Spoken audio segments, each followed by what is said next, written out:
Sorry. What is brokerage? So brokerage, or brokering something, is pretty much the business of bringing buyers and sellers together in a marketplace.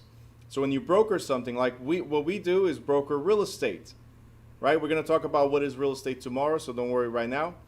But our brokering, what we broker is pretty much the desire of the buyer and a seller, right? We put them together and we help them accomplish whatever they desire, right? That's what a brokering means. Now, in this case, in real estate, you guys learned yesterday, that in the real estate business, a broker is defined as a person who is licensed to assist others in real estate and to receive compensation for those services. So, very simple. Do you get paid, guys, from the transaction? Let's go to the chat. Let me know. This is how we're going to start the day already. Let's go to the chat. Do you get paid from this transaction?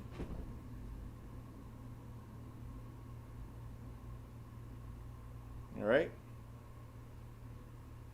No, the broker does. And then the broker decides to split the commission with you. So it's very important that when you go to the state exam or the school exam, it's very important that you always look at who are they asking about payment. Is it you or is it the broker? I tricked you yesterday several times, right?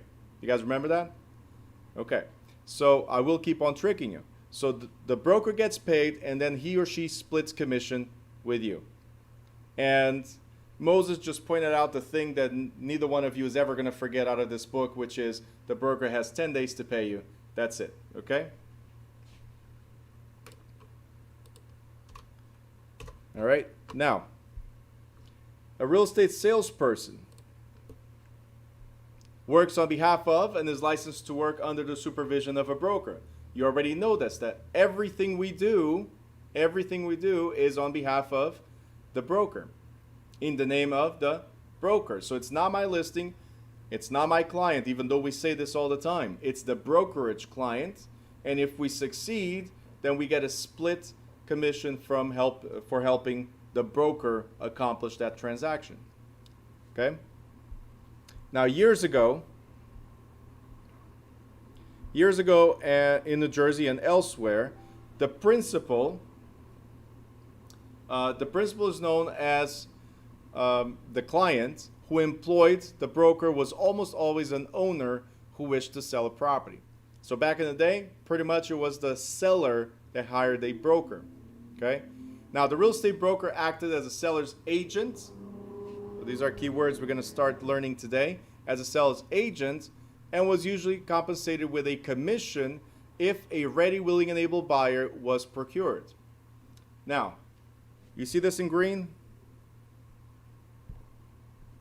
This means it's very, very important that you understand, because there's going to be a couple questions in the state exam around this. I'm not saying it's going to be specifically this way, the way it's written, but if you don't understand it, please ask the question, okay? So in this traditional real estate transaction, the seller was the client to whom specific duties were owed, and the buyer was the agent's customer, whom the agent must only treat fairly and honestly. Okay? So what we're saying is pretty much the client is the person you represent. So in this scenario, who's the client? Is the seller, right? We're going to write this down in a little bit because you need to write it down. The client is the person who we represent. In this case, the seller. The person who we don't represent is the customer, okay? Nowadays, agency relationships have become a little bit more complex than under the old seller-based model. See, now even a buyer can hire the agent to represent him or her, okay? So in this type of relationship, the buyer is now the client, the person to whom you owe specific duties, right? And the seller is now the customer, somebody you have to treat fairly and honestly, okay? Are you guys understanding this? Pretty much what I want you guys to write down is whoever you represent is the client or principal. Client or principal means the same. Okay? Whoever you represent or whoever hired you is who you represent, is your client or principal. Everybody else is the customer. So let's look at this in a different way. Let's say that you work at a restaurant. Who's your client and who's your customer? Well, the client is the one that employed you because you owe specific duties to the restaurant, but not to the customers that walk through the door. See, the customers that walk through the door, once they sit down and they order something, you just got to treat them fairly and honestly. Smile away, right? Serve them, and that's it. But if a customer says, hey, Crystal, I don't want to pay for this meal. Well, unless they have a valid reason, are you going to say yes to the customer? Or are you going to say, well, if they don't pay, I might lose my job because my duty is to the restaurant, not to the customer. Does that make sense? The client is always the person you represent or the entity you represent. You guys got it? The customer is the one you don't represent. It's somebody that's might be part of the transaction, but you just got to treat them fairly, nicely, smile, and that's it. All right? So, very, very important. If there's any questions, drop them in the chat right now.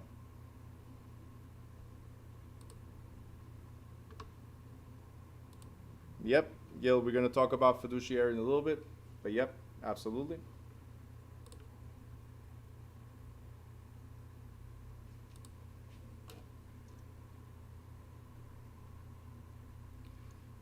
All right, I see.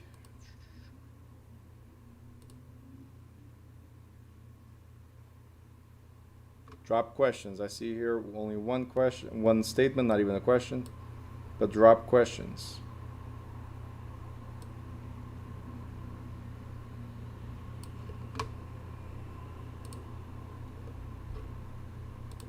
Okay, so since no questions are coming in, I'll assume that you guys understood. So whoever you represent is your client or the principal. Whoever you don't represent is the customer. All right? So if you list the property and people come to see the property, they are customers, right? If you're walking with your buyer and you go see properties, then the sellers are your customers. Okay? Very good.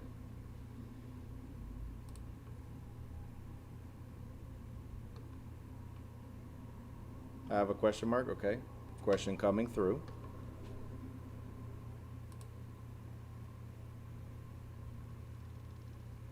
Okay, while the question is coming through, let me see. Luz was having problems coming in.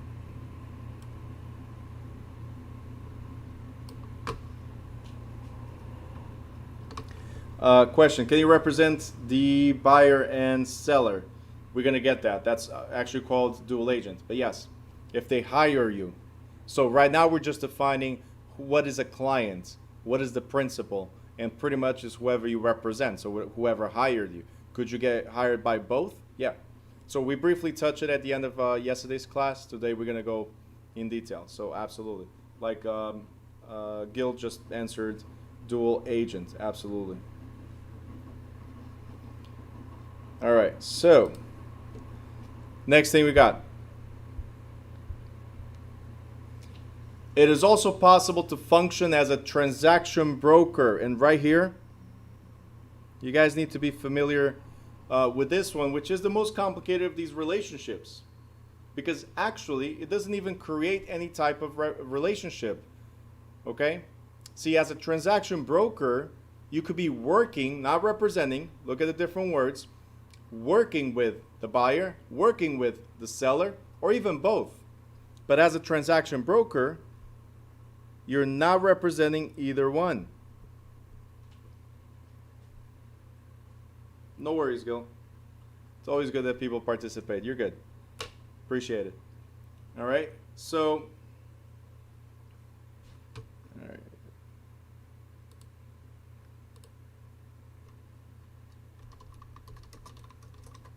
All right. So what's a transaction broker? Rito is asking. See, it's how you participate in the transaction. Everything we're saying here is being the seller's agent, buyer's agent. Here we talk about transaction broker. See, brokering means you're trying to help the seller and the buyer reach a common goal, which is one sells, the other one buys.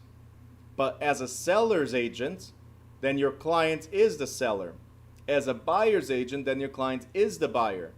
But as a transaction broker, all you're doing is mediating. All you're doing is making sure that it goes through. That's all. So in this case, there's no agency. It's still you and your broker, still you, okay? But we don't represent either party. We're just making sure transaction goes through. So that means that both parties are what we call customers. You guys got it? If you don't represent a party, or either one of them, then they're customers. If you represent, then they're clients. Sarah's asking, so how do they get paid? See, the creation, since you guys are asking these questions, they're amazing. See, the creation of agency is not determined by who pays the commission, but in most cases by contractual agreement between the broker and the buyer or seller. So you guys, you still get paid, and that's something we're going to go over the next couple of pages, which is you can represent in any capacity. The payment is still going to exist. You're still going to get paid for performing. The only difference is liability, the amount of liability. Because if you represent the seller, then your specific duties are to the seller. If you screw up, if you decide to help the buyer and not the seller, which is your client, then you could get sued. So pretty much who you represent or how you represent is just a matter of liability. Okay, Sarah? Now you're like, whatever, sure. What are you doing? You're cooking? Really? Shame. Shame, shame, shame. People have to work. People have to cook. I don't understand this anymore. All right, moving forward. Agency. Now, in the word agency, I want you to write in front of agency, employer, employee relationship.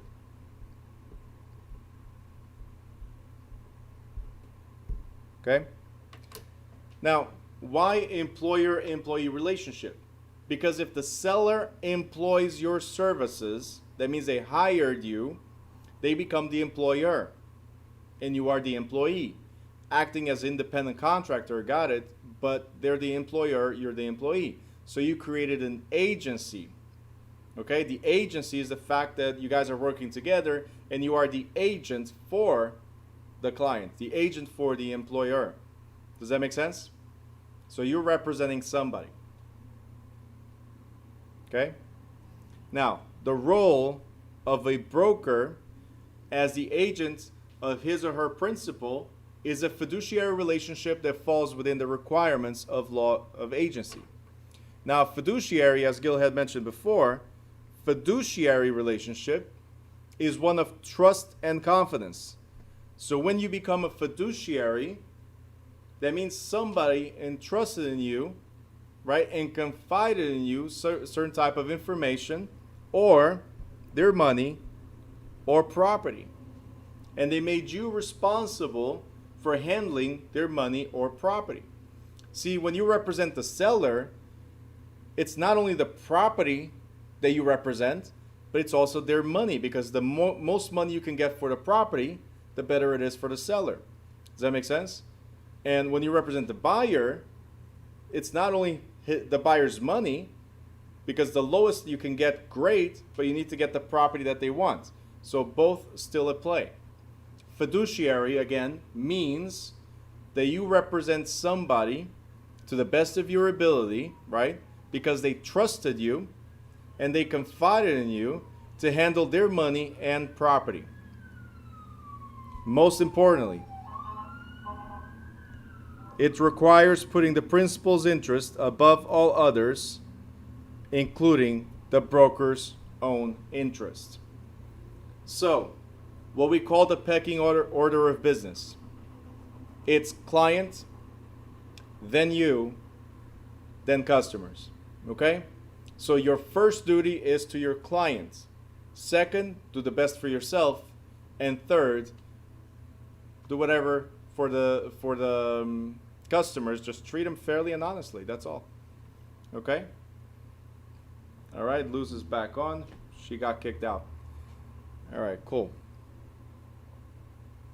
All right, any questions here? An agency? Throw me questions.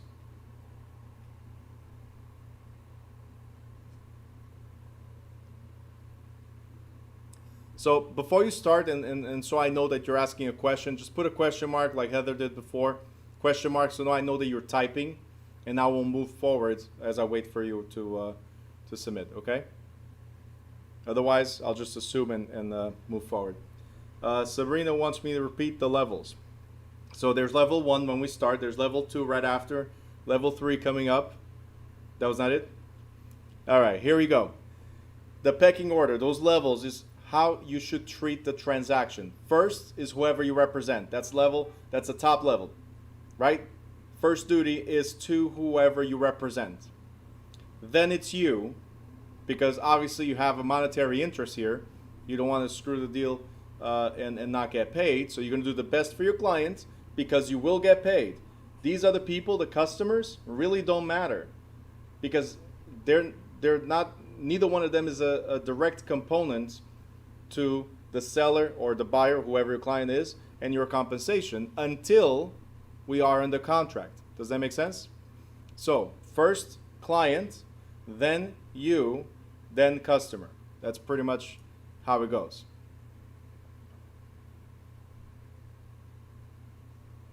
Gil, yeah, I guess we can put it like that, as we said, employer-employee relationship. So Gil just wrote employer, which is the client or principal, then the employee, which is you, right? And then customers. Okay? I don't know if you're putting equals or if you're just the levels, but employer, then you, the employee, right? And then customers, which would be if the employer is the seller, customers will be the buyers. If the employer is the buyer, then customers will be the sellers. Okay? Or if you represent both, as Heather was asking, and we'll address that in a second, then they're both clients. If you're a transaction broker, then they're both customers. So things to remember. Now, there's different types of agencies, guys, and we're going to go over all of them swiftly, and then we're going to come back, okay? So right now, I just want you to know that there's universal agents, and this is not a realtor, okay? Not all these. This is the law of agency. So it's not just for real estate, okay? It's for everything. So types of agency. We have a universal agent. Now, the universal agent has the authority to represent the principal in all matters that can be delegated. He or she, right on top, he or she can enter into any contract on behalf of the principal without prior permission. Okay, I'm going to tell you to write something in a little bit. Mina Youssef just wrote it, but I'm going to go over in a little bit, okay? The next one we have is a general agent. See, a general agent cannot engage in anything without the client's or the principal's permission unless it's something that's within the scope of authority. What does that mean? It means they can represent in a broad range of matters, so they can do more than one thing, but it has to be within the scope of his or her authority, which is determined by a written contract.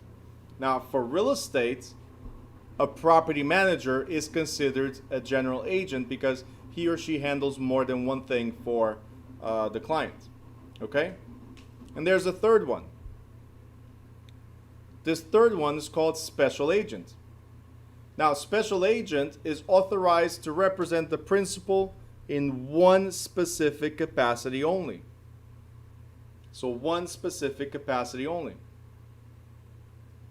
So let's go back to universal agent real quick. just like Mina wrote in the chat, Mina Yusuf wrote in the chat, universal agent equals full powers. And I want you guys to write that. A universal agent has full powers. This is just a summary of what we just read, because here's the thing. With full powers, I don't need your authorization. We read this, right? I don't need your permission. I'll do whatever it takes as long as it's in your benefit. Okay, so universal agent is somebody that has full powers to handle your affairs, right? So let's think about this. Parents, this is my comparison always. The analogy that I use is parents. Do you tell your children, or do you ask your children, hey, we're moving across the country, what do you think? Right? We're getting out of this house, going to a different neighborhood, what do you think? No. Most of the times what parents do, especially depending on the age of the child, is like, no, you're coming with me. You grab them and go, right? That's it. You're coming with me. Oh, but my friends, don't worry. If they're true friends, they'll be there. We're moving, right? Do you guys understand? Universal agent, full powers. And parents, we do this because we believe it's the best interest for our children, for us to move somewhere else, because it will be better for us, and in turn, it will be better, a better life that we can provide for them, as an example. So like I said, it's not only for real estate, it's in general, right? Or when we have somebody that has a living trust, for instance, or medical directive, right? That means that if somebody's in a coma, as an example, right? If somebody's in a coma, you're not going to tell them, hey, blink twice, can I sell the house in order to keep you alive? Right? No, the medical directive is actually for that purpose, right? If something happens to me that I'm incapable of performing, I'm incapable of taking certain actions, I give that power to you, right? You become the universal agent. I give that power to you to act on my behalf. Does that make sense, guys? That's a universal agent. Full powers. No questions asked. All right? The next one, I'll address that in a second, Daphne. The next one was the general agent. So if we go to property management, as I said, a general agent handles a broad range of matters. So I want you to write some, okay, some powers. So they don't have full powers, they have some powers. So general agents have some powers, meaning they handle a broad range of matters, just like the property manager. Property managers are responsible for finding tenants, for collecting rents, for hiring and supervising, and the maintenance of personnel, right? Among other things. But can a property manager sell the building without the owner's authorization? Most likely not. That's usually something that's not part of their scope of authority. Does that make sense? So they have some powers, but they don't have full powers, like the universal agent. All right? And the last one is a special agent. Now, a special agent only has one power. That means I gave you one thing to do for me, and if you accomplish that one thing, that's it. We're done. It was great. Thank you so much for your help. Like realtors. See, salespeople, salespeople and brokers, right? We usually represent as special agents. So we either represent the seller in selling or the buyer in buying. It's one or the other, right? And if I help you sell, does our relationship continue after that? Our business relationship continue after that? No. It's done unless you have another property. But guess what? Each property is its own independent contract. Therefore, each property is its own independent agency agreement. Does that make sense? So if you got 10 properties you want to sell, and I sold one, great. We have 9 contracts still left. And each one of these is an independent special agency contract. Right? So as I sell, the business ends in that particular property. All right? Any questions? Throw them in the chat. I have here, Daphne is asking, what does the principal mean in terms of the broker? See, the broker is an agent of the principal, but the broker is your principal. So let's put it like this. So since Daphne brought this question, let's put it like this. There's the seller or the buyer, whoever the client is, right? Then there's the agent, which is the broker, and you are a sub-agent. Okay, you are a sub-agent of the client, right? Because the broker is there. The broker is the one that represents. I've mentioned this yesterday, mentioning again today. The broker is the one that represents the client. You guys with me so far? Great. So the broker is the one that represents the client. Client is the principal. Now, your direct principal is the broker, and you're doing everything on behalf of the broker. So if the broker is representing that client, then you are a sub-agent of the client, and by association, the client is still your principal. Okay? Daphne, did I answer that? Where is Daphne? I also always have to switch screens. Give me a thumbs up if you got it. Daphne, or you're typing? Okay.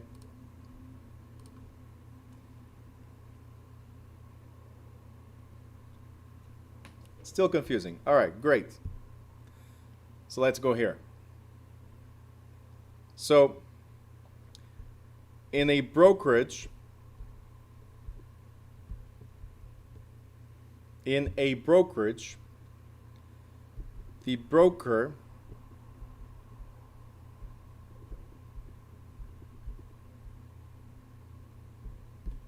is the principal, and the salesperson, or anybody underneath, which would be the broker salesperson as well, is an agent. Because who do we represent in a brokerage? Who do we represent? We represent our broker. We are employed, even though they're not the boss, we are employed by the broker. They are a sponsor, which is different than being a boss. We'll talk about that at a different time. Okay?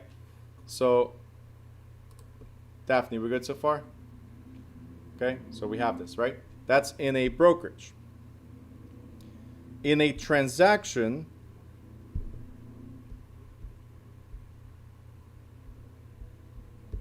okay? In a transaction, we have clients. Client is the same thing as a principal.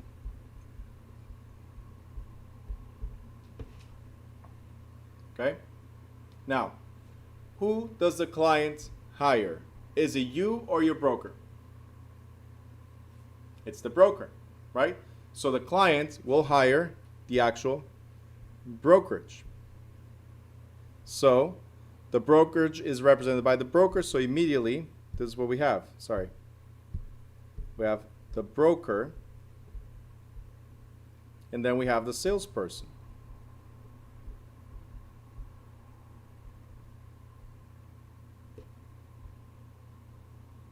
Okay?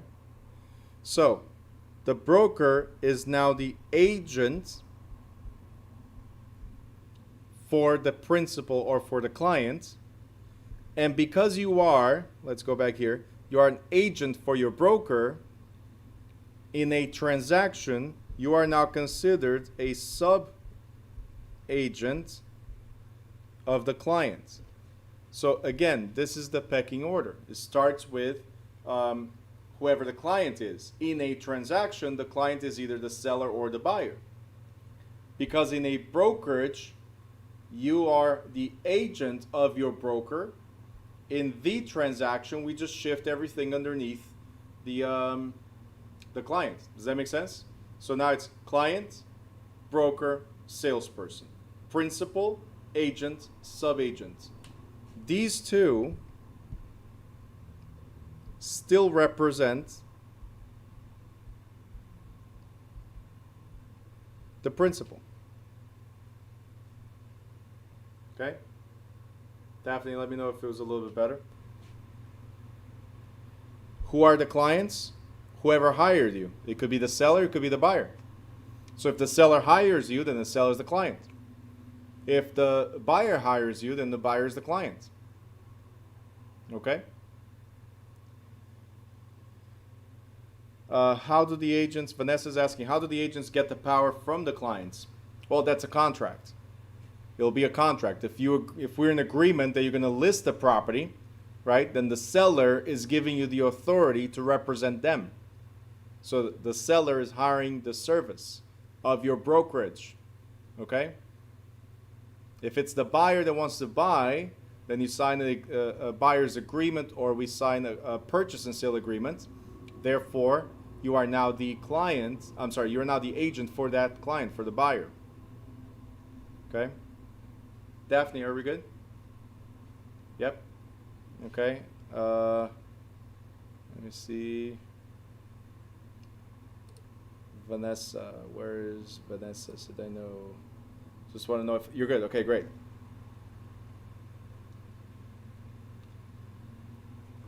Stop me as many times as you need, okay? If there's something you don't understand.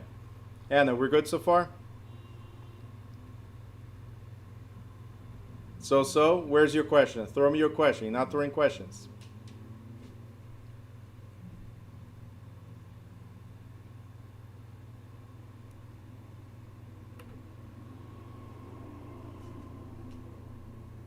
Like I said, today is a chapter that I really don't mind at all repeating 10 times if I have to. These are core chapters, so if you don't understand, please ask.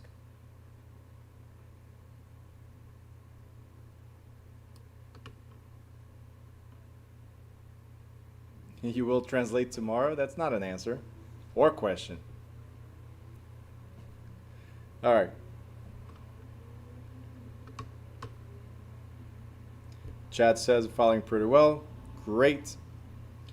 All right. So Anna, again, you got my number, right, Anna? If you have any questions, all right, just hit me up in WhatsApp, okay? Everybody should have my number by now, but there's a few new people here, so write it down, please. The new people. It's 908-418-8325.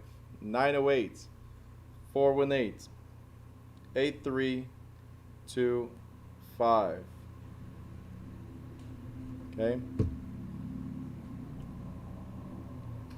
So a few of you already had my number before, so it didn't change. All right. You're the man. Love it. Thank you. Sir. Appreciate it.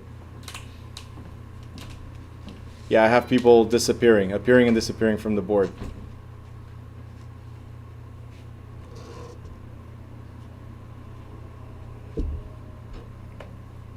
All right.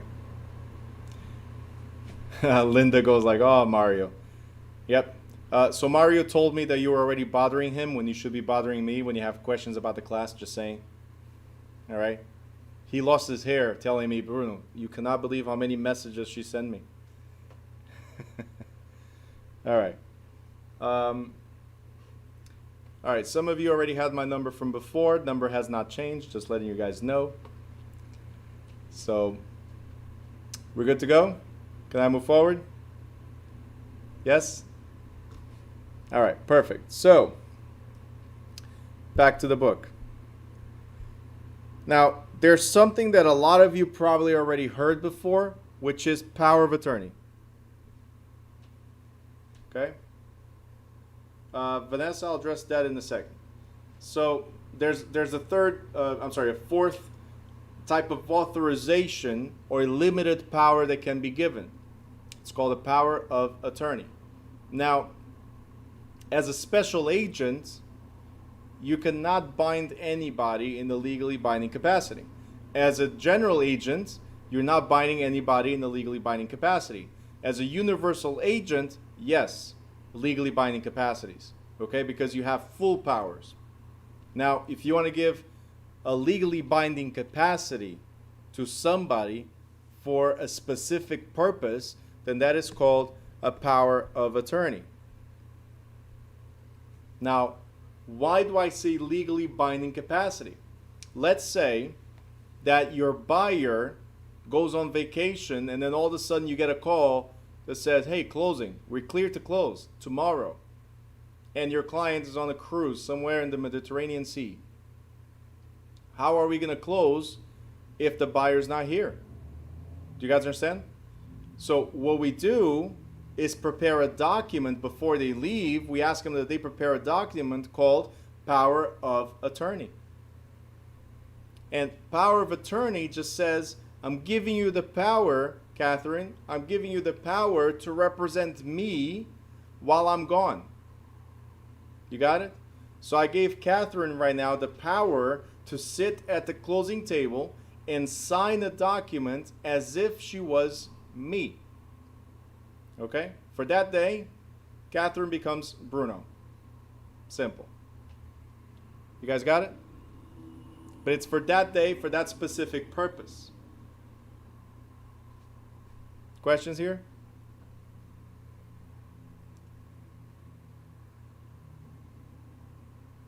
Okay. Vanessa, I'll still address that. I didn't forget. Still see the question. I'll address it in a second, okay? All right.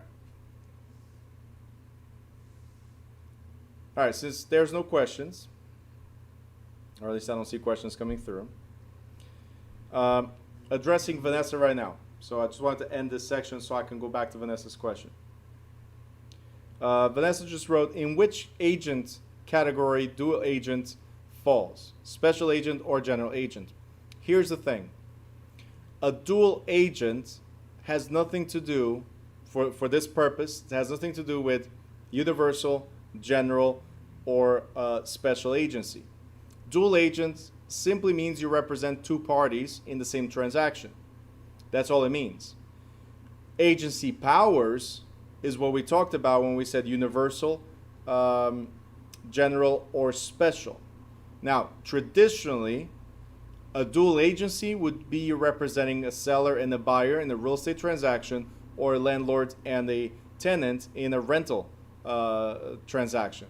So most of the times, the dual agent will always be a special agent. Most of the times will be a special agent because they're handling that particular transaction and then gone for that transaction. Okay? So dual agency simply means you represent both sides. What type of powers do you have? That depends on your contract. The contract determines if you're acting as a universal agent, as a general agent, or as a special agent. Okay? Do you understand the difference here? Great. Tidy's asking, let's go to chat and make it easier. Tidy's asking, so who is it given to? The broker or an attorney? She's asking about the power of attorney. So here's the thing. Power of attorney simply means you appointed somebody. But I'll tell you right now, never, ever, ever be the power of attorney. You don't want the broker or you to be the power of attorney in a real estate transaction. You always tell the buyer, right, or the seller, hey, do you have somebody that could represent you that day? If so, have that person, and that person sign the power of attorney where you give them the power to sign for you the day of the transaction. But never, ever, ever make yourself the power of attorney in a transaction, okay? So who does that? Could be an attorney because they're already representing, right, in a legally binding capacity. Could be the cousin, could be the friend. Anybody that's 18 years of age or older could be the power of attorney. But never appoint yourself or suggest that you could be one, okay? So going back to this, we're now going to get into fiduciary responsibilities.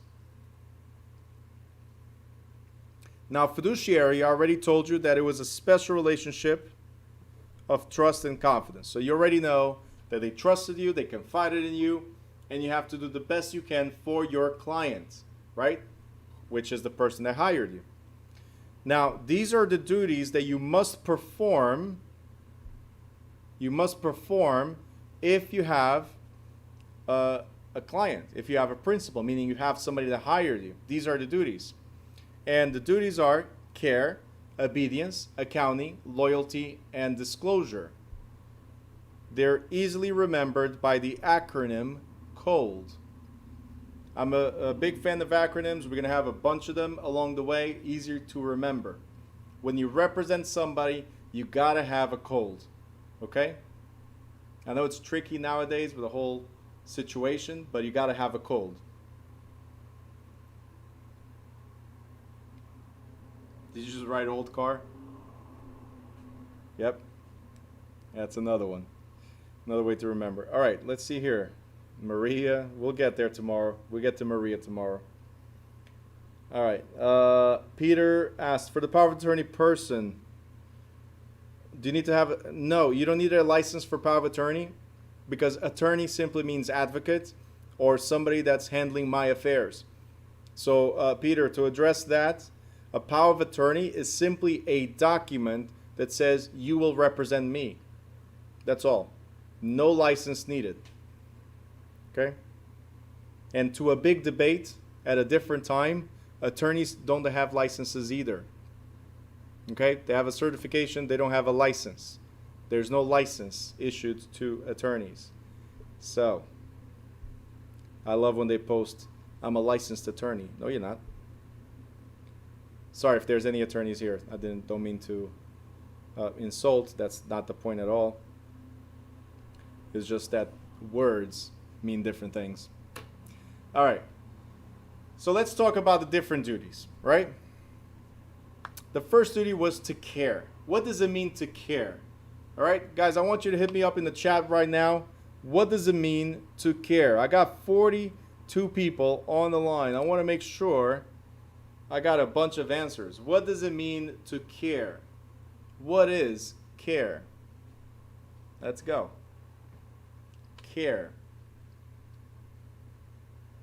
You guys are thinking? Nobody knows what it means to care, so you don't care about anything?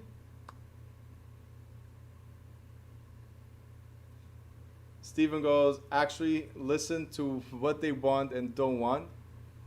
Gil says, loyalty, honesty, trust, best interest for the party involved.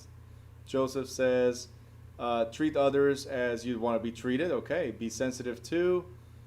Care for your client's interests, show compassion, to put someone else's need first, perform due diligence, protect. All right, Crystal's not playing the game today? I mean, I was expecting an answer from you. Come on. All right. Usually I don't, but in this case, to listen. Gary, that's funny. To put the client's best interest first, to have the client's best interest first, willingness to help, make priority, absolutely. And here comes Google. I always have a Google in my classes. Provision of what is necessary for the health, welfare, maintenance, and protection of someone or something. All right. Honestly, loyalty, and trust. Make sure not to neglect what they want. Very good. All right, guys. So let's talk about caring. Okay. So going back to the book, Avenue for the win. Yeah, Google for the win. All right, so caring. See, the agent, so you guys, must exercise a reasonable degree of care and diligence while transacting business on behalf of a principal. So because everything you do is on behalf of somebody else, it has to be to their best interest. Now, brokers, if you guys read here, and I have this in green for a reason, brokers are expected by virtue of their license. So this means just because you're licensed from day one, because you're licensed, you are expected to possess or to have the expertise in real estate matters greater than that possessed by the average person. So that means you should know better than what they know, correct? You are the professional, correct? Right? So as a result, you may be liable to the principal for any loss resulting from negligence or carelessness. So if you don't care enough for your client and something goes wrong, you could get sued. Okay? If you don't do your job the proper way, so that's negligence, right? You could get sued. That's what we're saying. Good so far? What I want to point out is this: by virtue of your license. So in about a month and a half or 2 months, you're going to be licensed, right? Hopefully. In 2 months, you're going to be licensed. Okay, great. Guys, in the chat, what's the first thing you're going to do as soon as you get your license? By the way, to get your license, you have to have a broker already. So before you go to a broker, in order to get a license, the broker has to submit to the state. So, go. What is the first thing you're going to do as soon as you get your license? I'm already waiting for the funny answers. Go ahead. Get fingerprinted? Nope. To get your license, you must have been fingerprinted already. Okay, activated? Nope. Your license doesn't exist until it's actually activated, so you're not licensed yet. Okay? Frame it. I got it. All right, there you go. I got somebody, hold on. Sarah, business card, and then Sarah, it's not that kind of business. No, not that kind of business. You get licensed to do whatever, but not that kind of business, okay? Sorry. Next. Celebrate. Reach out to the broker. Nope, because you only get the license after. Floor time, says Steven. Be sponsored. Interview brokers. Nope. You're talking about all of your answers here, and I'm going to ignore Jonathan for a second. Second time he does this. But right now, you guys are answering as if you passed the state exam. I'm asking you, once you get your license. You see, you pass the state exam, you get your fingerprints, you go to a broker, and you activate your license. That's when you get your license. My question is, beyond all that, what is the first thing you're going to do? And Sarah answered correctly, besides the second part of her answer. I mean, to each his own. But here's the thing. The lobster here, by the way, this is something from a previous class. I didn't say yes, I didn't say no. Jonathan, he just keeps on coming because of the lobster. I don't know. Keeps on coming back for that. Now, tell everybody, Vanessa, perfect. Tell everybody that you're a real estate agent. Great. Do it. Absolutely. In fact, one of the things you're going to do first is a business card. You're going to tell everybody that you are a real estate agent. Here's my business card. I am a realtor. Right?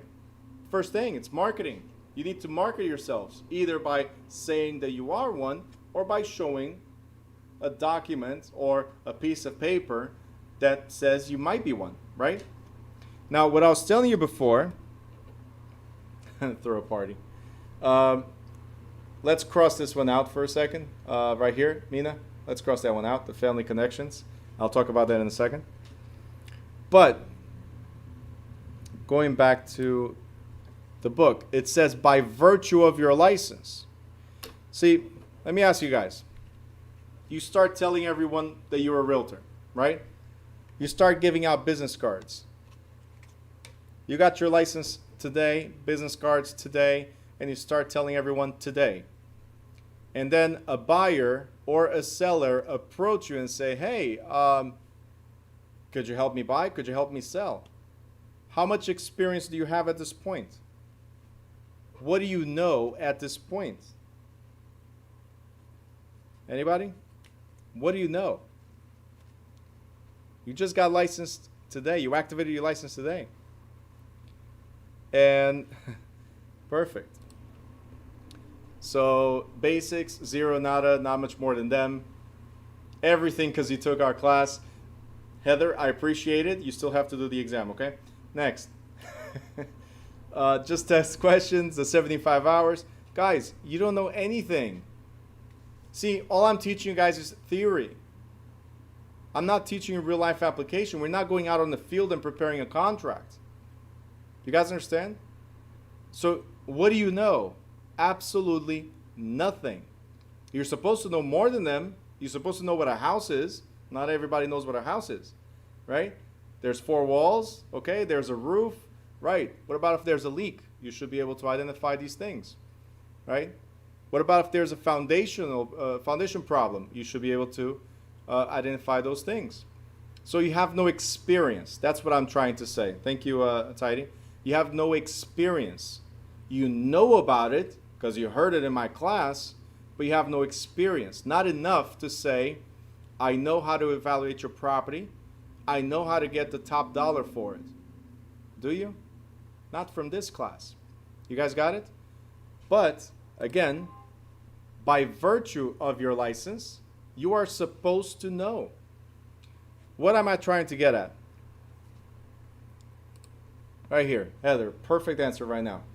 What am I trying to get at? You're supposed to have a broker. We said this yesterday. The broker is the one responsible for you. They're the ones that are supposed to guide you. So you have to tell the seller or the buyer that your team is going to help, right? Your broker, a team leader, another agent. You need help. Absolutely, Stephen. Perfect. So go and ask for help. Don't try to, listen, in some agencies, you might have to split commissions. Like, oh, I'll help you, but we're going to do 50-50. Everybody has a different type of arrangement, okay? But what's the big deal about splitting commission if you actually accomplish the sale, right? Because if you don't know what you're doing, what are the odds of you being able to close at the first try? Filling out the paperwork without messing up. What are the odds? Slim to none. Does that make sense? So make sure you always go for help. And great. Stephen, great. Trust your team. Very good. All right? That's what the broker's there for. That's what the seniors in the business are there for. Team leaders, whatever it is. They're supposed to help you and guide you. You guys understood that? Very, very important. Because breach of duty of care. The duty of care requires the seller's agents to, among other things, be knowledgeable about all the aspects of the property, to arrive at a reasonable listing price, to discover and investigate material facts, to try to negotiate the highest possible sales price, to meet deadlines and closing dates, and to advise the seller on ways to effect the sale. So you have to understand that your client is a baby. And you're the one, I know for those of you that are too young to have babies, or you don't have that experience yet, I'm sorry. But for those of you that do have them, you'll understand. You don't let your baby cross the street by themselves, right? You have to grab their hand and walk them to the other side. That's what a seller is. That's what a buyer is. We're supposed to know everything and walk them through to the other side. But just like being a parent, we don't know everything. We had an idea, and then we get the experience as we go along, right? The problem is, again, as an agent for somebody, the failure to be properly informed about a property's condition and value, and to effectively navigate the transaction through to closing, constitutes a breach of duty of care. So try to do on your own. Go ahead. Try to do without help. If you screw up, then it's on you. And of course your broker as well, okay? For the buyers, the same thing. You're expected to inform the client of whatever problems can be discovered in the property, to advise on probable market value, to help negotiate the lowest possible purchase price, advise on financing options, and monitor the progress of the purchase until transfer of title. So again, help the buyer cross the street. You guys got it? Simple things, right? Easy to understand.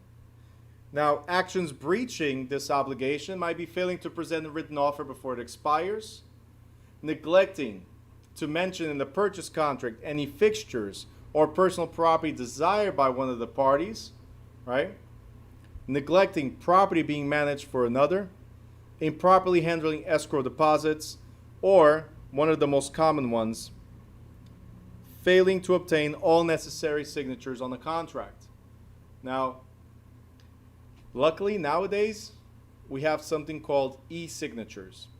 So the contracts will not allow you to complete the contract digitally until everything is signed off or initialed. So it makes it a lot easier for you guys. All right, it's a no-brainer. But until not too long ago, and there's still some agents that prefer to do paper, just like there's some attorneys that still say, fax it to me. Right? Everything is done through email or online programs, but some people still want the fax. Some people still want the paper, right? The problem is you fail to have all the signatures there, all right? So these are a few things that could happen. Here's the example that I told you before.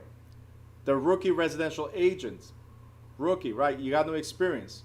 In this case, you're being confronted with the opportunity to list a shopping plaza, right? You should probably reach out to an experienced commercial broker and request that you guys work together to list and sell the property. Otherwise, as I said earlier, the duty of observing an appropriate standard of care may be breached by the inexperienced agent. There will be a question in the state exam, I can tell you right now, a question around this. They'll throw it at you, you're a residential agent, and your client wants to buy a commercial building, right, across town. What should you do? And then gives you 4 options. Well, always look for somebody with commercial experience. That's pretty much it. Always look for help. Don't try to take it on your own. Okay? Obedience. So, obedience. You have to obey lawful instructions. Lawful instructions. So if the seller says, for instance, hey, 24-hour notice before showing, meaning if somebody calls you to see the property, I need at least 24 hours, okay, Mr. Realtor, I need at least 24 hours to make sure that my apartment is in good condition, to make sure I tell my tenants to have their apartment in good conditions, or even to be available at that time. So it's a simple, lawful instruction. If the listing says, because the seller requested all offers through the listing broker, that means, Mr. Realtor, I want all the offers to go through you, or Mrs. Realtor, I want all the offers to go through you. I don't want anybody to present offers to me directly because I don't know how to read them. Meaning, I don't know which one is best, if it's FHA, conventional. As a seller, I have no idea. I bought this as an FHA. I don't know what a VA is. I don't know what all these other types of loans are. How do I know which one is the strongest offer? Does that make sense? So I want everything to go through you, Mr. and Mrs. Realtor. Okay? This is a lawful instruction. And the last one, very, very important as well, is Mr. or Mrs. Realtor, please don't show me any contracts that don't come with a pre-approved mortgage letter. Pretty much saying, show me the money. Show me that the buyer can actually buy. Other than that, that contract is not valid. Don't even show me a contract. See, if these are there, these 3 instructions are there in the listing, then it's the only time you can reject contracts. Other than that, we're going to talk about this several times, every contract that comes through must be presented to the seller. Okay? If this clause is there, you must obey the instruction that says, unless it comes with a mortgage letter, don't show. You guys got it? Thumbs up? Good so far? Easy? Great.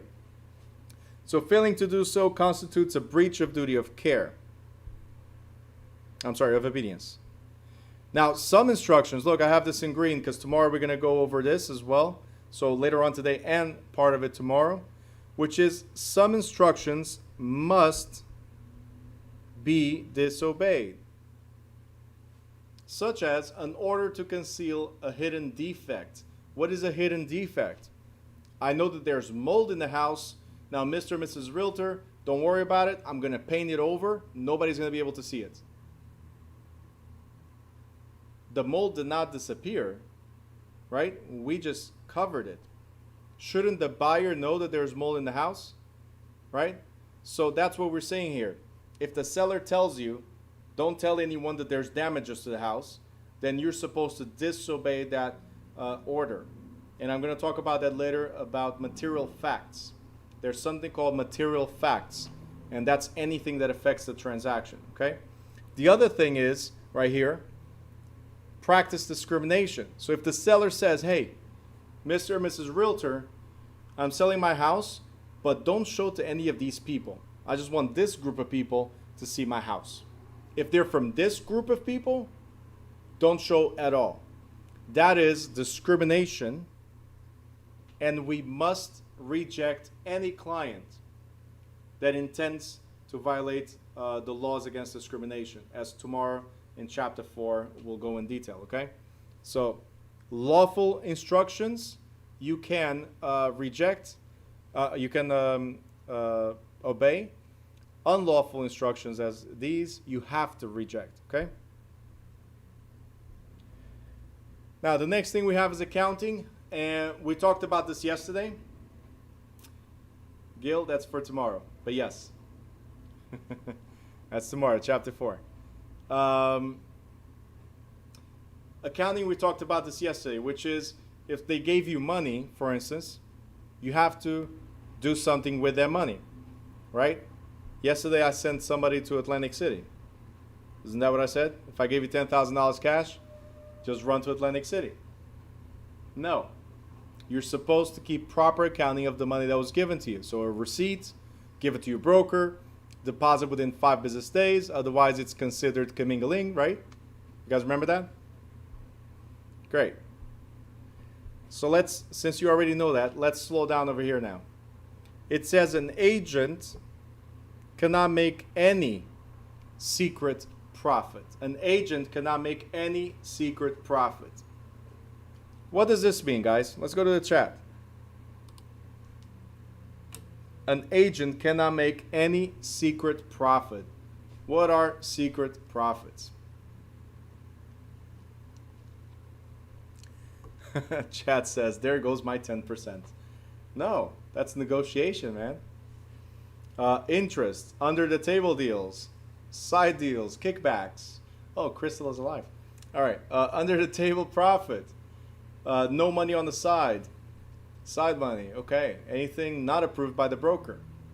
Okay, a little laughter. Money gifts aside from the commission. All right, cool. Making extra money. Steven goes straight for the Porsche. There you go. Listen, I don't know what kind of deals you'll be doing, but if Porsche is part of the commission, not bad. All right, so when we're talking about secret profit, guys, right here, when we're talking about secret profits, we're talking about anything that's not on the HUD. And the HUD is the closing statement. See, every single cent related to the transaction is going to be disclosed on that closing statement.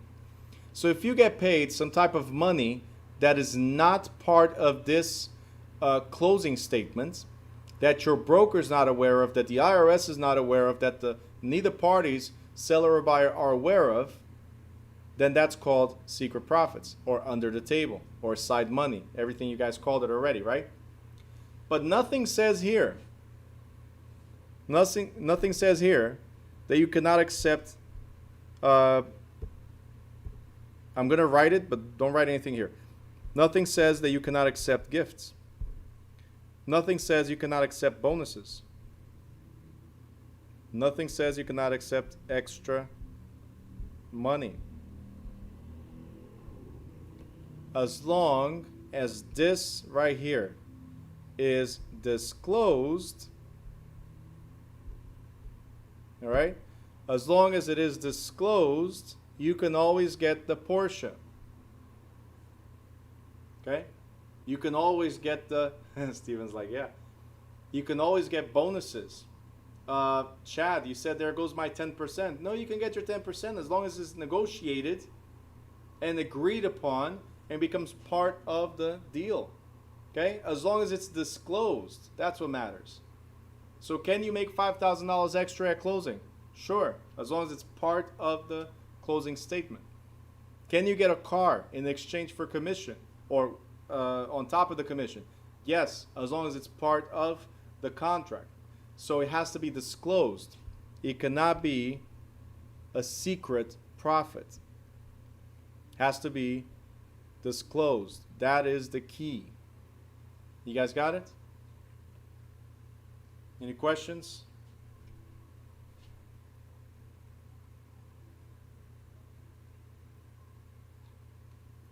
You guys remember I said commissions are negotiable, right? Okay, so you can negotiate commissions. What would be the point of hiding? Great question, Stephen.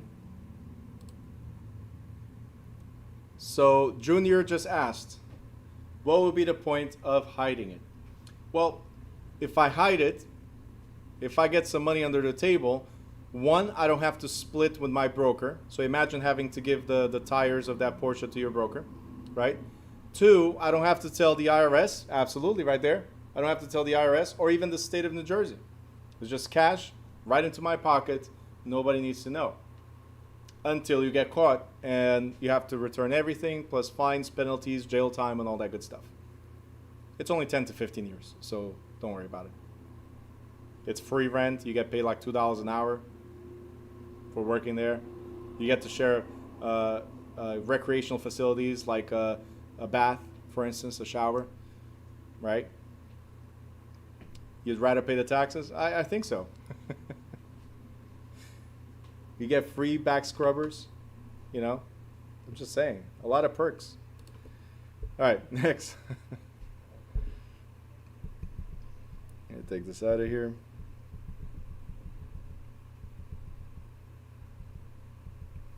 All right, breach of duty of accounting. We already talked about all this, so I'm gonna skip. And we're gonna go into loyalty. What does it mean to be loyal? All right, so we got cold, care, business, accounting. Now loyalty. What does it mean to be loyal? Oh, I love when somebody hits me back. Perla just went, do you speak from experience, Bruno? Well, remember when I was talking to Shady yesterday that my license took a month and a half to get activated because my criminal report? Yeah, from experience. I've been there. Not in that particular situation, but I know it happens. Yeah. All right. Loyalty. What does it mean to be loyal? Leave me out of this. That's shady. All right. I'm waiting, guys. What does it mean to be loyal? Hit me in the chat. Trustworthy. Okay. You guys just copying and pasting, or everybody went to Google? Trustworthy, trustworthy. It's like marriage. Yeah. Always put the client first.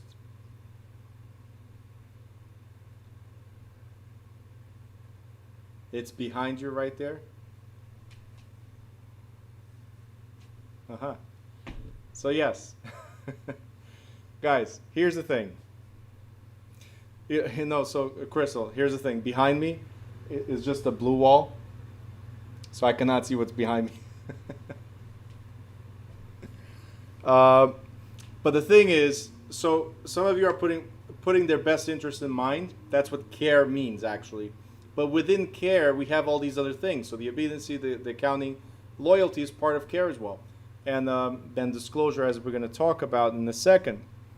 But what does it mean to be loyal? Think about it. They trusted and they confided in you, right? So there's something called confidentiality. They told you that they're selling because of a divorce. They told you that they're buying because they need to move right now, whatever reason might be, right? So Janice, thank you. My YouTube chat, Janice just wrote, not to disclose confidential information.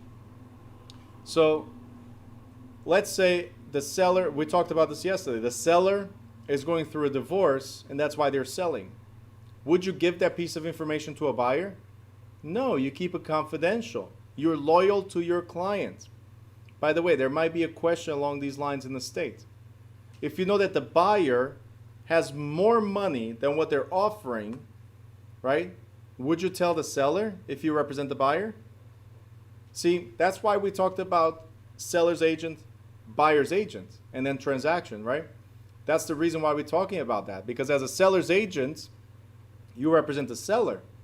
So anything that the buyer tells you, you will give to the seller. If you represent the buyer, anything the seller tells you, you'll tell the buyer, which is your client. but you're not going to give information to the person you don't represent. You guys got it? Otherwise, it's a conflict of interest, it's a breach of loyalty, and profiting from a client's misfortune is forbidden. So you could lose your license, get sued. Depending on what really happens, you can even go to jail, depending on what the situation was. Okay? Stephen wrote, loyal to the broker in principle. So we're going to talk about loyalty to the broker because that's very important here as well. We'll talk about it. But in this case was more towards the principal, the client. Tidy, I'm going to kick you out of this class right now. She just wrote, unless they give you a good gift and you don't tell. Like the Porsche, for instance. Yeah. Steven's asking, how would you fix a mistake, like breach of loyalty? We're actually going to mention that at the end of this chapter, which is disclosing something as soon as you can, right? Before the transaction closes, will actually reduce the problem, the liability.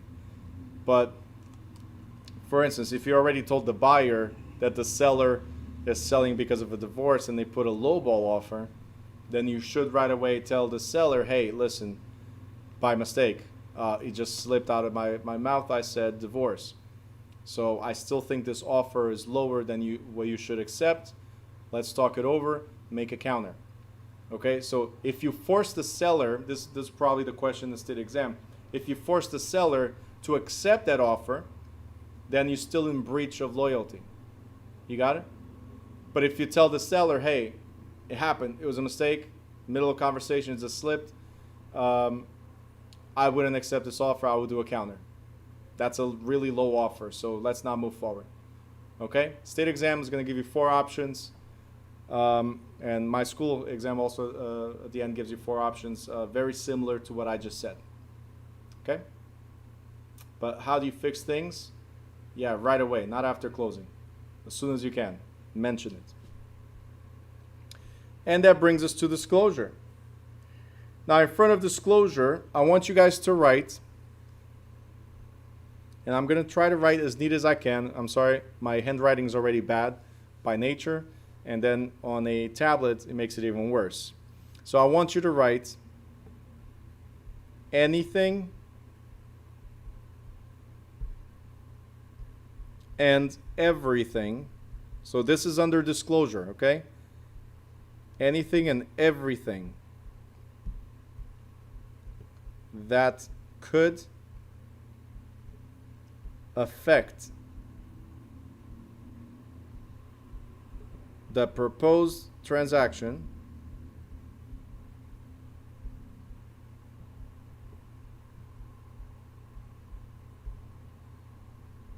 must be disclosed, okay? So I'm going to repeat this a bunch of times.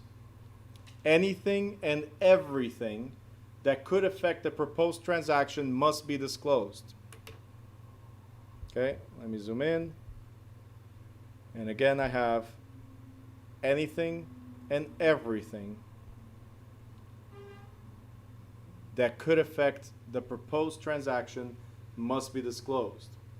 Like the mold in the basement, the buyer's inability to buy, the seller's inability to sell because of title issues, okay, cracked foundation, things that could affect the actual transaction, they must be disclosed, and this is regardless of who you represent.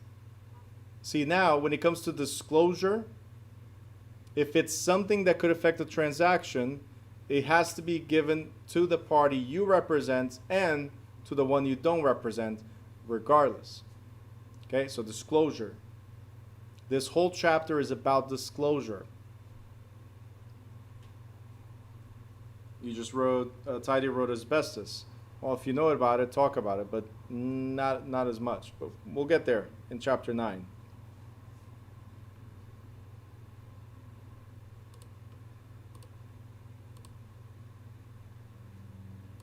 Okay. Oil tanks, absolutely. Again, we'll get there in chapter 9, but anything that could affect the transaction. What if the buyer all of a sudden changed jobs and no longer qualified to buy? Shouldn't the seller know? Absolutely, they're not going to be able to buy, so why keep on entertaining this? It's going to affect. We're wasting time. All right?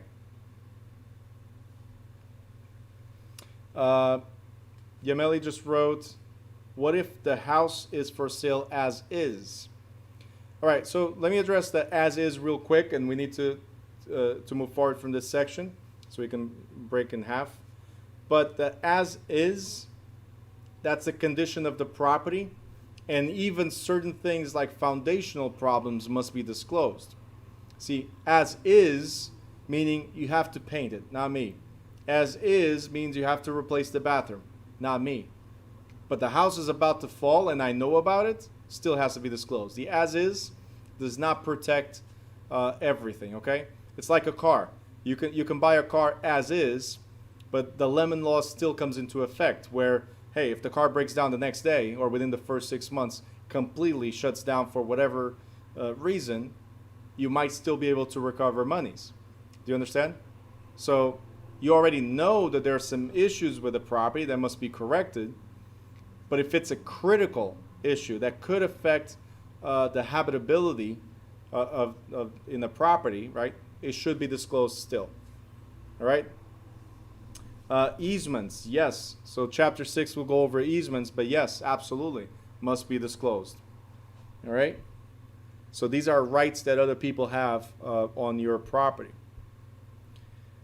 All right, so that's what we just said right now is that the agent, here in green, the agent must volunteer pertinent information whether or not the client asks. All right? So I don't care if my client asked or not. I am the professional, and they are relying on my expertise to give them that knowledge, right? Again, remember, the sellers were once buyers. It's two different types of positions in a real estate transaction. So what do you know as a buyer is totally different than what do you know as a seller. So it's still your job to advise them, okay? So Yanessa, we're going to talk about that in a second. So I'll skip the death in the house in a sec till later, okay? Breach of duty of disclosure, it says right here again that the law considers, and this is true for everything. When you represent somebody, it's true for everything. The law considers that any notice given to the agent has been given to the principal. The agent therefore has a duty to pass on any material information, and all written offers must be presented immediately. So if you received something, your client received it as well. If you bring to your client 3 months later, that's on you. You get sued because you had the information and you never gave it to your client. You guys got it? If you receive any type of information, you must pass it along. So just like Janice just wrote on the YouTube live chat, disclose, disclose, disclose. Absolutely. You want to limit your liability? Disclose as much as you can. All right. Next, on the right-hand side, let's see what we got. We already covered this. Broker-salesperson relationship. So we already covered this as well. And before, I think it was Stephen, I think it was you that said, be loyal to your broker as well. Right? We talked about that. See, a broker-salesperson relationship is the same thing. Your broker is your principal, as I said before, right? We did it right here. Your broker is your principal, your immediate principal, right? When the broker is representing the client, then you're a sub-agent of that client.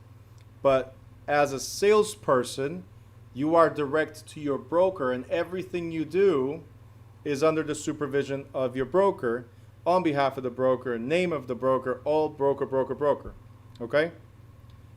As a salesperson, you guys already know you have no authority to make contracts with or receive compensation directly from anyone other than his or her supervising broker. We got this, right? And all your activities all your activities must be performed in the name of your supervising broker. So look, you don't like the brokerage where you're at? Move. It's as simple as that. It's $25. Move. Okay? It's as simple as that. Don't be with a Remax agency and then you're talking about how good Weichert is and you're trying to do dealings with Weichert and figure out something under the table. Let's get this done. No, just move. Simple. Cut your losses before you get sued, and you will lose your license if you try to do those things. All right? Does that make sense? All your activities is performed in the name of your supervising broker or sponsoring broker. So a better way to think of this is if you're sponsored by Nike, right? If you're sponsored by Nike, should you be wearing Adidas? No, because you know as soon as they find out that you're wearing Adidas, you're losing that sponsorship. And you're getting fined according to your contract. You guys got it? So, all activities are through your broker. And here you go. Remember I talked about you being a sub-agent? It's right here. You are a sub-agent when the broker is representing the client. Okay? Now, independent contractor versus employee. What's the difference between these two, right? Page 25. It says the employer-employee relationship allows a broker to exercise certain controls over salespeople who are employees. See, if I hire an assistant, usually I'm going to ask the assistant to work a certain amount of hours, to dress in a certain way, right? To attend office meetings. These are mandatory if he or she is an employee, right? So that's what it says. I can require these things. I can require these things as an employer. Also, I am responsible, and this might be a question, I am responsible to deduct taxes. If I'm the employer, I'm responsible for deducting taxes from the employee's paycheck. But most salespeople, they work as independent contractors. So what does that mean? As an independent contractor, it means that you are responsible for your own hours, you are responsible for your own attire, you are responsible for your own meetings, you are responsible for your own training, and you're also responsible for your own taxes, including health benefits if you desire. Okay? Remember, as independent contractors, you are your own boss. And we said this yesterday, right? Right? Carlos said that the biggest struggle you're going to have is getting out of the couch, doing something, right? Because look, we are used to, as employees, we're used to having somebody tell us, you're here from 9 to 5. From 9 to 5, you're going to handle these files, or you're going to handle these customers, or whatever it is that is your job right now. But as an independent, there's nobody to tell you what to do. See, the broker cannot demand anything. In fact, all the broker can do is suggest, hey, you want to be successful? Be here from 9 to 5. You want to be successful? Do marketing during these hours. You want to be successful? Go knock on the doors. You want to be successful? Attend every meeting and every training. But it's suggestions. And then you guys are going to blame your broker for not being the best broker. You see what I'm saying? If you guys don't step up your game and actually take action as suggested, then that will be your failure. I'm letting you guys know because I see that all the time. In the agency I was before, in other agencies that I've worked with, in the agency that I'm now, we see this all the time. We can only suggest, right? You've heard the phrase that you can lead the horse to the water, but you're not going to force him to drink the water, right? Same thing. So as an independent, you are your own boss, okay? Any questions here? No? All right, that's why it's very important, you guys, to go through those suggested books that I have. You don't have to purchase them. There are just links to Amazon that I put there to make it easier for you in the student portal. You don't have to purchase them. I recommend, I do audiobooks, but I recommend you get at least start with why. Because if you don't understand why you do something, then you're going to waste your time. Okay? The other one, I think it's there. I'm not sure if I added that, but I think it is. It's the 7 Habits of Highly Effective People. That's another one. Once you become independent, you definitely want to have it. Linda, that's an amazing book. The Obstacle is the Way. So I think I have that one there too. Absolutely. When somebody closes the door, it's just an opportunity that opens somewhere else. That's the reason why that door is there. That's the reason why the obstacle is there, for you to look at alternatives, for you to push through and do something. Okay? Or is it Ryan Holiday? Linda? Ryan Holiday? The author? It is? All right. I know my authors, okay? Actually, I was introduced to The Obstacle is the Way. I was introduced to it 4 years ago when I was at an event in Prague. And one of the guys there said, listen, you got to read this book. All right, I knew him for a couple of years now. And he just said, you got to read this book. It changed my life. All right, there's always that one book that changes your life, right? To me, was Start With Why. Start With Why changed everything for me. But The Obstacle is the Way is a great one. Carlos just wrote, wake up at 11, lunch at 12, break for an hour, at 2, go home. And that's the secret of failure. And that's what most realtors or independent contractors do, actually. I mentioned this yesterday, I think. The secret for failure. All right, broker's compensation.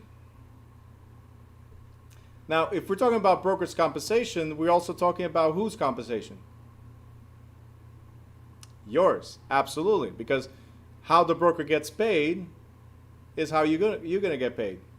So here we go. It says the broker's compensation is specified in the listing agreement, buyer-broker agreement, management agreement, or other contract with the principal, and is subject to negotiation between the parties. Now, compensation is often computed as a percentage of the total amount of money involved, but it could be a flat fee or hourly rate. Now, right here, we don't do hourly rates. It could be, you don't have to cross it out. I'm just showing you. It could be, but we don't do hourly rates. We do percentage or even flat fees. Okay? Why do we do flat fees? Because some people are not comfortable with percentages. As you'll realize when we get to the math chapters, some of you are not comfortable with percentages. So sellers or buyers, sometimes they want to hear, no, okay, I don't know what 3.5% is. Tell me the number. How much money do I need as a down payment? Oh, you need $20,000. Great, that's what I needed to know. As a seller, sometimes they're like 6%. It's $18,000. That's how much you got to pay me out of 300. Okay, that's it. You guys understand? Sometimes that's what it is. So you come up with a flat fee or percentage. Vanessa, that's a great book as well. I think I have it in the suggestions as well. Go for the no. Absolutely. Next, the commission or fee is usually considered, pay attention to this because a lot of people get this wrong. Commission or fee is usually considered to be earned when the broker has accomplished the work for which he or she was hired. Now, unless there's an agreement to the contrary, after a listing broker, so a listing broker represents a seller, after a listing broker procures a ready, willing, and able buyer, the seller is technically liable for the broker's commission. Okay? Now, a ready, willing, and able broker is one who is prepared to buy on the seller's terms, is financially capable, and is ready to take positive steps towards the consummation of the transaction. My question to you guys now is, in the chat, help me out. In the chat, when do we earn our commission? When do we earn our commission? Let me know in the chat.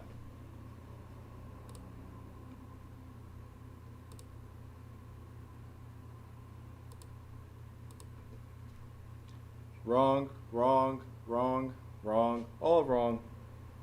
Nope. You guys did not listen. When do you earn the commission?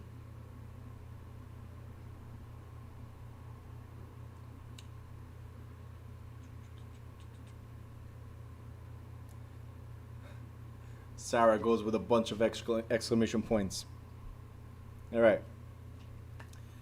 All right. No, no, and no. Yes to Sarah. Okay. Yes to Catherine. Okay. Here's the thing. Ready? Jonathan just wrote, you earned while working. I'll explain that better.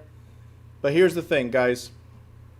I just read to you that you earn your commission once you find a ready, willing, and able buyer. Now, there's a difference between earning and collecting. Earning and getting paid. There's a huge difference between these two. For instance, if you have a job right now, right? You work a few hours, right? And you collect at the end once you completed those hours. So you have to work 40 hours. You have to earn your money working those 40 hours. But you only get paid when it's payday, correct? You guys got it? So here's the same thing. Look, Rudy, it's always a trick question. Moses, always a trick question. You guys should know better by now. Here you go. Even though the fee is actually earned earlier.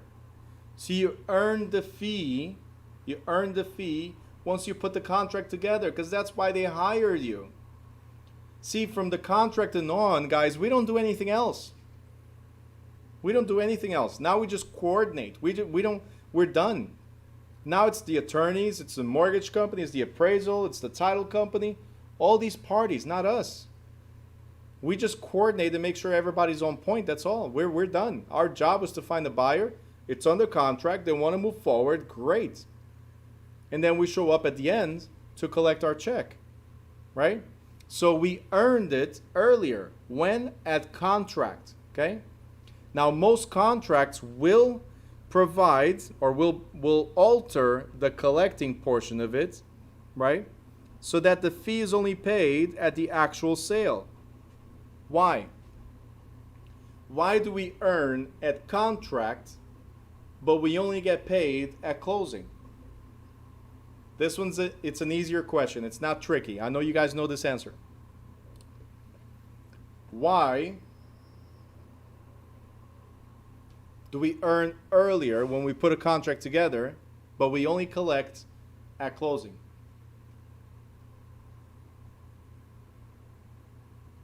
This was not tricky. This should be easy. I don't see answer. Okay, there you go.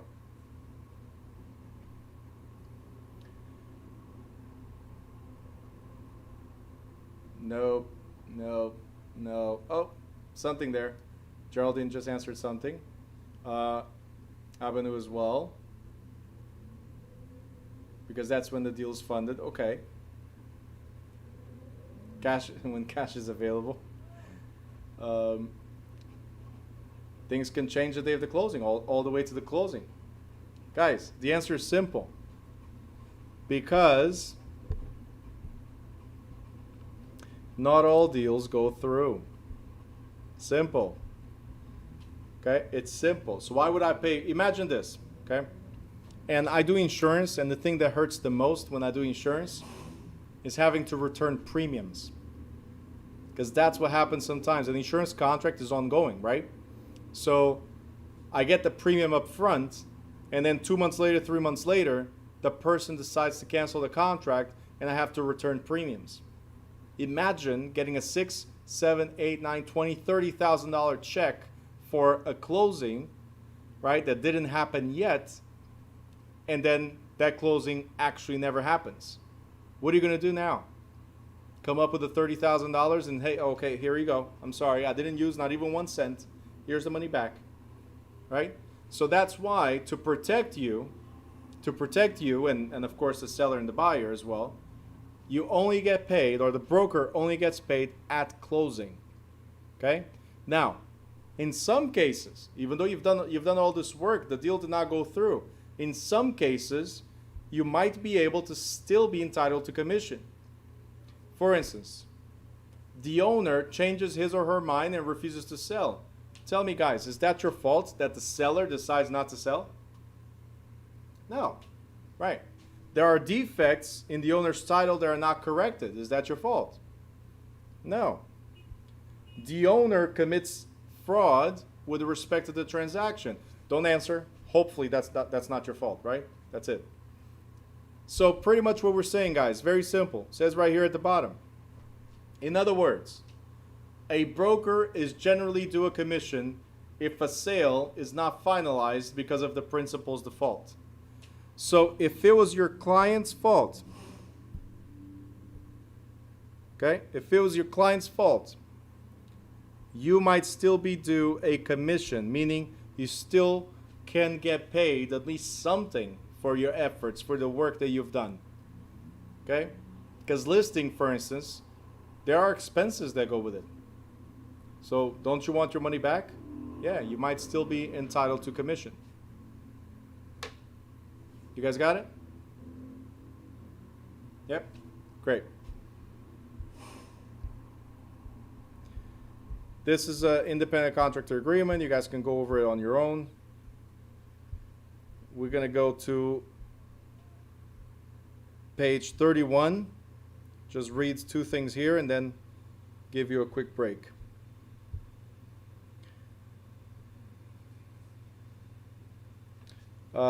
Vanessa's asking, what happens if your client asks for some time until they resolve the issue? What do you mean ask for some time? See, the thing here is that we don't close because they cancel. If they're going to resolve the issue, then we're still game. Like it didn't fall through yet. Okay, so it's a little different. All right. Now on page 31 it says the broker is usually entitled to a fee if he or she is the procuring cause of the sale. That means you brought a buyer. You brought the ready, willing, and able buyer to the table, right? So you're entitled to a commission traditionally. Now, where several brokers disagree as to which one brought about the sale, the one with the best claim to be the procuring cause is often difficult to determine. What we're saying here is very simple. Let's see. Sabrina. Let's say, I'm going to bring Sabrina and Anthony to this. Let's say I'm a buyer and Sabrina is my agent. Okay? So Sabrina, this is what I want. I want a single family, 3-bedroom, 2-bath, garage, preferably, in the Newark section. So let's say the Ironbound section for $300,000. Almost impossible to find what I just told you right now. It's a unicorn, but let's say that's what I'm looking for. Now, Sabrina is going to go into something that we call the MLS, multiple listing system.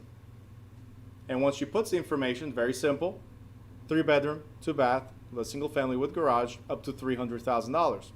It's going to pop up, let's say, 10 properties, right? Now, Sabrina, you're going to show me, Linda, I just got a 44147. I assume that was your child. This is why we charge more for these interruptions, okay? All right, so Sabrina, you're going to bring me 10 properties. I'm going to look at them and I say, hey, let's go see them all. And we go. We start seeing the properties, right? And there's one property that I really like. Everything else I discard. Like, I don't want it. But I still want to see more properties. So I tell you, like most buyers do, there's barely a buyer that says, first time, this is the one I want. No. They'll always want the opportunity to see others because, I don't know, I loved it, but the kitchen, I'm not sure about the kitchen, right? But I loved everything else.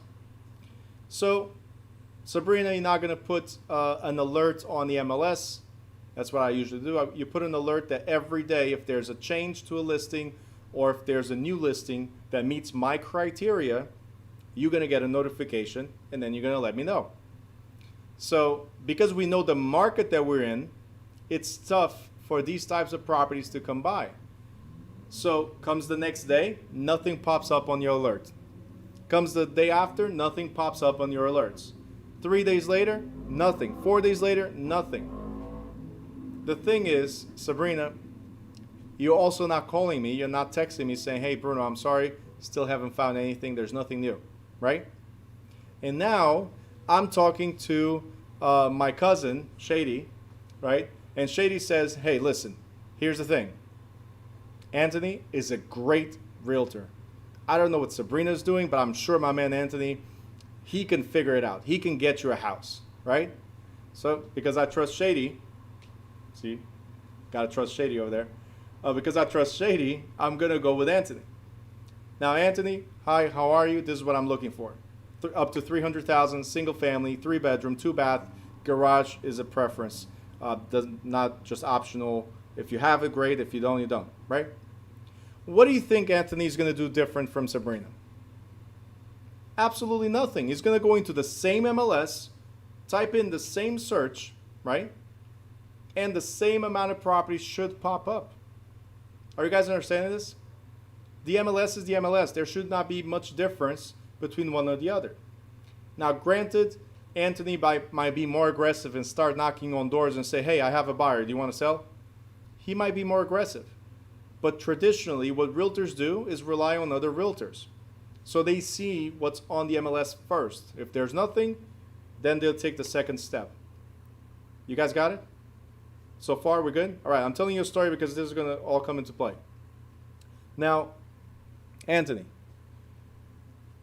out of the properties that you found, which were pretty much the same, there was one that Sabrina showed me that I really liked. I'm now seeing that property with you. And Anthony, we're going to put a contract together because I said this is the one. I can't find anything else. I need to move. This is the one. My question now is, Anthony, is the commission yours or is the commission Sabrina's because she first introduced me to this property? It's the same property that I saw with Sabrina, the one that I really liked, but now I'm seeing it with you and you're putting a contract together. Is the commission yours or is the commission Sabrina's? Guys, let me know in the chat. What do you think it is? Should Anthony get it or Sabrina? Who gets the commission?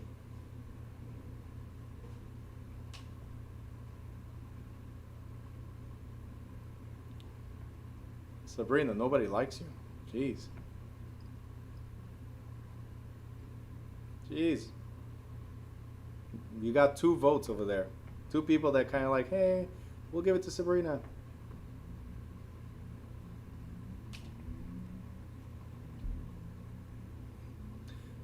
Mina says give it to both. Sure. Could be. Whoever closes the deal. Steven says Sabrina. Okay. All right. So I'm going to make it simpler for you guys. We just read it. It actually says the one with the best claim to be the procuring cause is often difficult to determine. I'll tell you where the mistake was and why Anthony is going to win. I actually told you the mistake earlier, but I'm telling you again. The problem is that Sabrina, 1 day, 2 days, 3 days, didn't find anything, but she also did not tell me, hey, Bruno, nothing's popped up in the system yet. Do you want to go back to see any of the other houses that were available, or you want to keep on waiting? There was no communication. The thing, guys, is the follow-up. The thing, guys, is the lack of the communication that will make you lose that client. If you're not talking to the person, then how is that your client? You guys understand? Anthony just took over and he was more attentive. He was texting me. He was calling me and says, Bruno, these are the ones, right? Sabrina did not. That's where the problem is. Remember this story because there might be a question at the end of this chapter, one of the practice exam questions. And the one who followed up, the one that was there side by side with the client, is the one that wins. Okay? When you go to arbitration, I'll tell you right now, Anthony put the contract together, that's already a point in his favor. Okay? The fact that Sabrina did not communicate with the buyer, that's another point in Anthony's favor. So most likely, point number 3, he gets the commission. You guys got it? All right?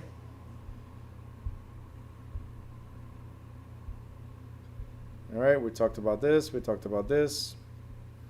All right, on the right-hand side, right before the break, we just have one more thing above disclosure of agency. We already talked about this, and I'm just going to mention again. Perla, don't send anything private because it still shows in the screen. Shady goes, I get it. I just hope I remember. I'll tell you what. Most of the people that go take the exams, they tell me that they remember my corny jokes or my stories. It's not the material that's in the book. It's the corny jokes or the stories. And I do it on purpose. So I try to make it as involving, as entertaining as I can. Try to make this like a movie or something so you guys can relate later on. So you might not remember now, but while you're reading the question, you might remember, okay? Hopefully it works for you. I'm not saying it works for everybody, but hopefully it will. Anthony says, my Wi-Fi kicked me off. I just missed everything you explained. Sabrina, you're evil. She just hacked his Wi-Fi so he doesn't get paid. Do you see that? All right, Anthony, all I said is that you get paid, man. All I said is that you're entitled to the commission because she did not follow up with me, but you did. That's all. The key is in the follow-up. Guys, so to address Shady, Gil is saying, I still remember some from 3 years ago. I told you the jokes are the same, the stories are the same. Nobody believes me. All right, to finalize this before the break, it says a broker has the right to reject agency contracts that in his or her judgment violate the ethics and high standards of the office, and in fact must reject contracts that will cause the broker to violate the law. We already talked about this. If they're forcing you to hide something that's material facts or not work with a certain group of people, that's discrimination, then you must reject that contract. Because after the brokerage, if you did not reject the contract, after the brokerage relationship has been established, so now you're in business with these people, right? The broker now owes the principal the duty to exercise care, skill, and integrity in carrying out instructions. So what we're saying here is, if you allow this to happen, you are fully liable for whatever the seller now does or says. You guys got it? So if they discriminate, even though you don't, you do. By default, by association, by being a client and agent relationship. So make sure, if you know somebody intends to discriminate, somebody intends to hide something about the property, disassociate yourself immediately with that particular seller or buyer. And I'm telling you this because there's plenty of fish in the sea. If that seller wants to discriminate, next. There's a lot of sellers. That buyer wants to discriminate, next. There's a lot of buyers. Okay? Don't feel desperate that you got to have every seller, every buyer. There's plenty. There's 9 million people in New Jersey, remember? Everybody at one point needs to buy, sell, rent, something. All right, guys? So we're going to go at 7:53. We're going to go into a quick break. 8 o'clock, we're back here, okay? Go for your coffee, go for your water, go jump up and down, get the blood flowing, or go to the bathroom, whatever you got to do. I'll see you guys 8 o'clock.